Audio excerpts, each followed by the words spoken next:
શ્રી મહુવા તાલુકા સમસ્ત તળપદા કોળી જ્ઞાતિ trust મહુવાની meeting મળી, જેમાં નવા હોદ્દેદારોની નિમણૂક કરવામાં આવી।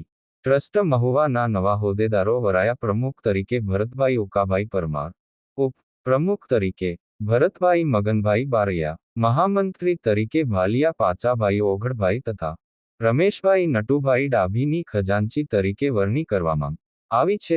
15 ફેબ્રુઆરી 2024ના રોજ સવારે 10 વાગ્યા કલાકે ટ્રસ્ટના કાર્યાલય વાસીતળાવ મહુવામાં આ ટ્રસ્ટના ટ્રસ્ટી પાચાભાઈ ભાલિયાના અધ્યક્ષ સ્થાને મીટિંગ મળેલ, જેમાં ટ્રસ્ટીઓ ઉપરાંત સમાજના ઘણા અગ્રણીઓ તેમજ મનુભાઈ ચાવડા, રવજીભાઈ બારૈયા હાજર રહ્યા હતા। દરેકે સમાજના ઉત્કર્ષ માટે કેવા પ્રયત્નો કરવા જોઈએ તે અંગે ઊંડાણપૂર્વક ચર્ચા કરવામાં આવી અને નવા નિમાયેલા હોદ્દેદારોને આવકારવામાં આવ્યા હતા।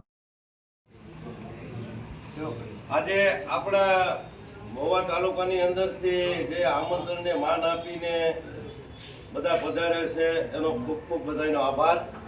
અને આજે મને પ્રમુખ સ્થાન આપ્યું છે તો હું એવું માનું છું કે હું પ્રમુખ નથી, આપણો મહુવા તાલુકાનો તમામ કોળી સમાજ પ્રમુખ છે અને બધાને સાથે મળીને કામ કરવાનું છે, બરોબર છે ને? હા, ખંભે ખંભો મિલાવીને આપણે બધાને સાથે મળીને કામ કરવાનું છે। ઉત્સાહથી આજે ભલે 50 જણા આવ્યા છે, હવે પછી મીટિંગની અંદર 5000 કોળી સમાજ ભેગો થવો જોઈએ એવી મારી ભાવના સાથે વિરામ આપું।